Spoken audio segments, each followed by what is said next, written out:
Assalamualaikum warahmatullahi wabarakatuh. Perkenalkan, nama saya Davina Nurdiana dari Manajemen Angkatan 2021.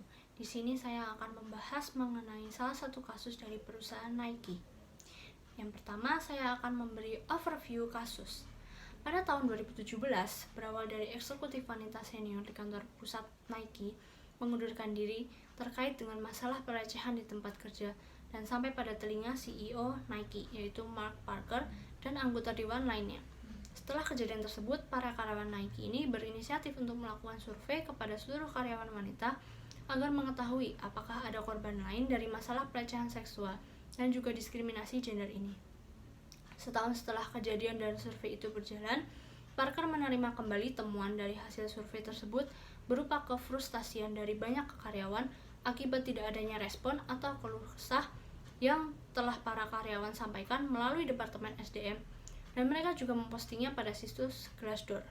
Tak berselang lama dari penemuan itu, Parker mengumumkan kepergian Edward, seorang presiden merek Nike, yang ternyata beliau telah menjalankan grup picik yang dikenal sebagai FOT atau Friends of Trevor. Namun yang kembali membawa rasa kecewa dan curiga adalah Parker ini mengatakan bahwa beliau tidak mengetahui masalah ini sebelumnya. Padahal pada saat banyak kejadian itu, media sosial sedang diramaikan oleh kampanye #MeToo untuk melawan pelecehan seksual. Seharusnya Parker ini lebih aware dengan masalah-masalah seperti itu. Karena memang di tempat kerja Nike ini sendiri memiliki banyak sekali keanekaragaman yang ditujukan agar keragaman ini dapat mendorong kreativitas dan inovasi. Parker juga malah memberi pesangon kepada Edward setelah beliau meninggalkan kantor Nike, yang dimana pesangon itu banyak mendapat kritik di media karena dianggap melindungi karyawan laki-laki yang terlibat dalam kasus merendahkan rekan kerja perempuan. Banyak sekali wanita yang menyebutkan bahwa lingkungan tempat kerja Nike ini merendahkan wanita, dan banyak yang mulai menghindari departemen tersebut setelah mengetahui bahwa ternyata banyak sekali wanita yang merasa terkucilkan akibat adanya diskriminasi gender ini. Contohnya, banyak sekali karyawan wanita yang memiliki ulasan kualitas kerja yang baik, namun tidak mendapatkan promosi apapun, dan hanya mendapati para kaum laki-laki yang banyak mendapat promosi. Selain itu, terdapat juga karyawan yang dipecat dengan cara tidak hormat. Mereka dipecat secara tak beralasan. Semua rasa kecewa dan khawatir itu mereka nyatakan melalui Glassdoor. Dikatakan di situ bahwa manajemen atas dari perusahaan Nike ini tidak sopan, seksis, dimanjakan, dan juga egois. Dari adanya banyak kejadian yang terungkap tersebut, Parker selaku CEO perusahaan Nike ini angkat bicara untuk mengungkapkan keprihatinan dan kesedihannya untuk para karyawan yang menjadi korban atas adanya perilaku beberapa anggota yang tidak mencerminkan nilai-nilai perusahaan Nike. Parker juga mengumumkan penyelidikan internal atas keluhan yang mengakibatkan banyak pengunduran diri, dan beliau juga berkomitmen untuk memastikan bahwa Nike akan memiliki lingkungan di mana setiap anggota dapat memiliki pengalaman yang positif. Setelah mengetahui overview dari kasus, kemudian kita akan menganalisisnya menggunakan dua tools. Yang pertama, kita akan menggunakan Empathy Map. Dalam Empathy Map ini terdapat 7 poin yang akan kita bahas. Yang pertama, who are we empathizing with? Dalam kasus ini kita berempati dengan para karyawan wanita di kantor Nike yang turut mengalami pelecehan seksual dan diskriminasi gender. Poin yang kedua, ada what do they need to do? Para korban dari kasus pelecehan dan diskriminasi ini dapat meminta pertanggungjawaban moral kepada perusahaan Nike agar mereka dapat memiliki rasa hormat kembali ketika bekerja di perusahaan Nike. Para karyawan juga dapat meminta kepada Parker untuk kedepannya lebih aware terhadap kemungkinan kejadian ini lagi, dan meminta untuk dapat lebih cepat dalam penanganan kasus-kasus seperti ini. Para karyawan maupun para korban dapat melakukan aksi protes secara terkendali kepada Parker atas perbuatannya yang mengundang rasa curiga dan kecewa setelah Parker memberi pesangon kepada pelaku pelecehan dan diskriminasi. Kemudian yang terakhir, meramaikan postingan mengenai kasus yang terjadi ini ketika ada kampanye MeToo agar dapat lebih ternotis untuk segera diselesaikan secara tuntas. Kemudian poin yang ketiga ada what do they see? Para karyawan wanita ini selalu melihat hanya karyawan pria saja yang mendapatkan promosi, tidak pada wanita yang walaupun mereka memiliki kualitas kinerja yang lebih baik dibanding dengan pria yang dipromosikan tersebut. Mereka juga melihat para karyawan diberhentikan secara tidak hormat, dan mereka tetap diberhentikan walau mereka memiliki ulasan kinerja yang positif. Mereka melihat banyak ulasan mengenai budaya lingkungan kerja di perusahaan Nike melalui Glassdoor.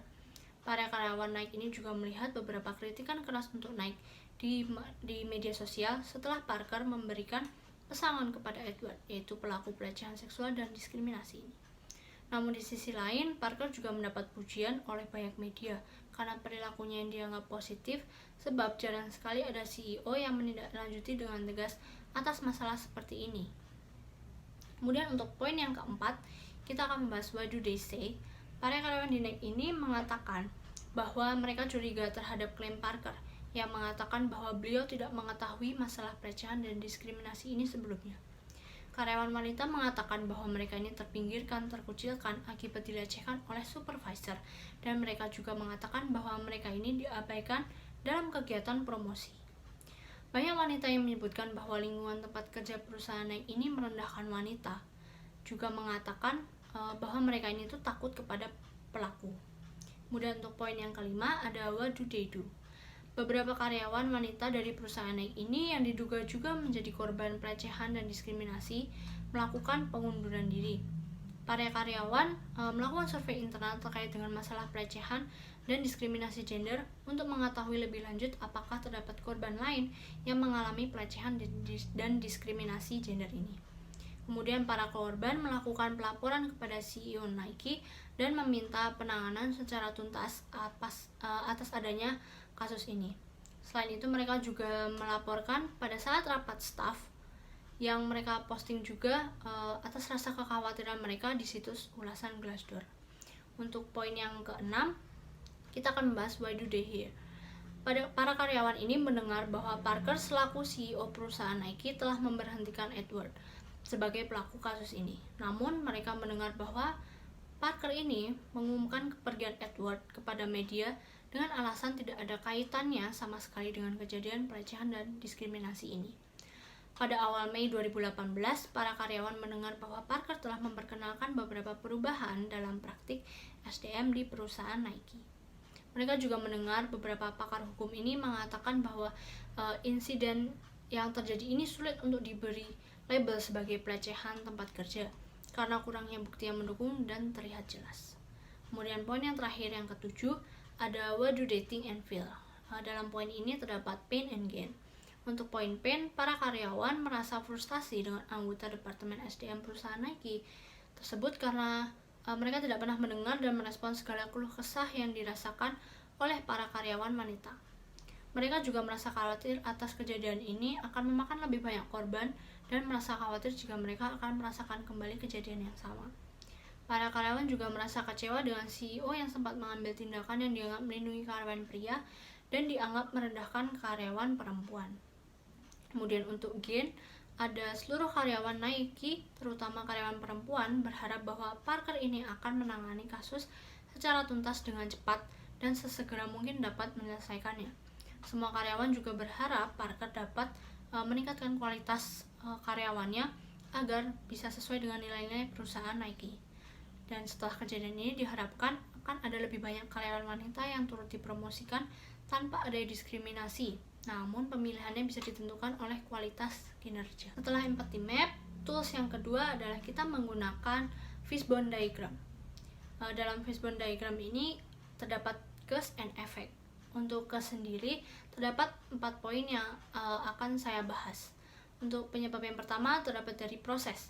CEO Nike mengakui bahwa beliau tidak mengetahui masalah pelecehan seksual dan diskriminasi ini, sehingga tersebut membuatnya dianggap lambat dan kurang serius dalam mengambil tindakan untuk menyelesaikan masalah tersebut. Parker juga sempat salah mengambil langkah yang membuatnya malah mendapat banyak kritikan. Penyebab yang kedua terdapat dari people. Beberapa karyawan di perusahaan Nike ini memiliki perilaku yang tidak sesuai dengan nilai-nilai perusahaan, dan mereka mengabaikan segala norma yang berlaku di lingkungan tempat kerja Nike. Terdapat juga petinggi yang telah menyalahgunakan jabatan dengan tidak sopan dan egois. Untuk penyebab yang ketiga, ada dari environment. Perusahaan Nike memiliki lingkungan kerja dan budaya tempat kerja yang tidak pantas, serta tak sesuai dengan nilai-nilai perusahaan Nike. Untuk poin terakhir, yang keempat, ada dari penyebab manajemen. Manajemen perusahaan Nike ini dianggap buruk karena tidak merespon dan tidak menindaklanjuti dengan usaha apapun terhadap keluh kesah karyawannya mengenai masalah pelecehan dan diskriminasi ini. Kemudian setelah tadi penyebabnya, selanjutnya ada efek. Nah, efeknya ini banyak terjadi kasus pelecehan seksual dan diskriminasi gender yang terungkap di perusahaan Nike, dengan pelakunya ternyata adalah beberapa petinggi di perusahaan tersebut. Dari kasus itu juga mengakibatkan banyak karyawan wanita yang melakukan resign karena merasa tidak nyaman dengan lingkungan kerja perusahaan Nike. Setelah kita mengetahui penyebab dan efeknya, selanjutnya kita akan membuat problem solution. Di sini kita akan menggunakan double diamond. Dalam double diamond ini terdapat 4 poin yang akan saya bahas. Yang pertama ada discover. Discover ini itu dia mencakup insight dari problem-problem yang ada dalam kasus ini. Yang pertama, banyak karyawan wanita yang melakukan resign, pemecatan karyawan dengan cara yang kurang pantas dan kurang terhormat, attitude karyawan yang buruk, pelecehan seksual oleh petinggi perusahaan, diskriminasi gender, pengabaian laporan kasus, dan kekerasan secara verbal. Kemudian kita masuk ke tahap yang kedua, yaitu define. Define ini kita mengerucutkan insight-insight problem tadi dengan lebih spesifik atau lebih pada poin utamanya. Yaitu yang pertama di sini ada pelecehan seksual yang dilakukan oleh karyawan dengan perilaku yang buruk. Kedua, ada diskriminasi gender akibat adanya budaya tempat kerja yang buruk. Selanjutnya kita masuk ke tahap yang ketiga. Tahap ketiga ini adalah develop, yaitu kita mengumpulkan segala alternatif solusi yang bisa kita gunakan untuk menyelesaikan kasus ini. Yang pertama, ada pengetatan pada tahap perekrutan karyawan dengan lebih memperhatikan riwayat perilaku serta pengalaman calon karyawan baik di institusi pendidikan, di tempat kerja sebelumnya maupun di lingkungan masyarakat. Kemudian melakukan survei rutin kepada karyawan agar dapat menyampaikan semua kegundahan dan insiden yang dialami di tempat kerja. Selanjutnya ada pelaksanaan konsultasi bersama untuk membahas hasil survei tadi. Selanjutnya, HR maupun CEO menyediakan waktu khusus untuk karyawan yang membutuhkan bimbingan demi kenyamanan mereka selama bekerja. Selanjutnya ada membuat regulasi yang adil, tidak memihak pada siapapun dan tidak memberatkan pihak manapun. Kemudian memberi sanksi jera agar pelaku ini tuh merasa kapok dan tidak akan melakukan hal yang sama maupun menghasilkan pelaku-pelaku yang baru lainnya. Kemudian melakukan sosialisasi akan keberagaman perusahaan Nike kepada seluruh karyawan agar nantinya dapat menumbuhkan rasa saling toleransi. Dan yang terakhir ada mendorong keterbukaan karyawan dengan melakukan pertemuan informal di luar jam kerja dan di luar lingkungan kerja agar nantinya itu dapat menghasilkan lingkungan kerja yang positif. Selanjutnya kita masuk ke tahap yang terakhir, yang keempat adalah deliver. Deliver ini kita akan membahas mengenai solusi yang akan bekerja pada menyelesaikan kasus ini. Yang pertama ada pengetatan pada tahap perekrutan karyawan dengan lebih memperhatikan riwayat perilaku serta pengalaman calon karyawan di institusi pendidikan, di tempat kerja sebelumnya maupun di lingkungan masyarakat. Kemudian yang kedua, melakukan survei rutin kepada karyawan agar dapat menyampaikan semua kegundahan dan insiden yang sedang mereka alami di tempat kerja tersebut. Kemudian yang ketiga ada membuat regulasi yang adil, yang regulasi ini tidak memihak pada siapapun dan tidak memberatkan pihak manapun. Terakhir ada melakukan sosialisasi akan keberagaman perusahaan Nike kepada seluruh karyawan agar nantinya mereka memiliki rasa saling toleransi. Mungkin cukup sekian dari saya. Saya mohon maaf apabila ada kesalahan. Terima kasih. Assalamualaikum warahmatullahi wabarakatuh.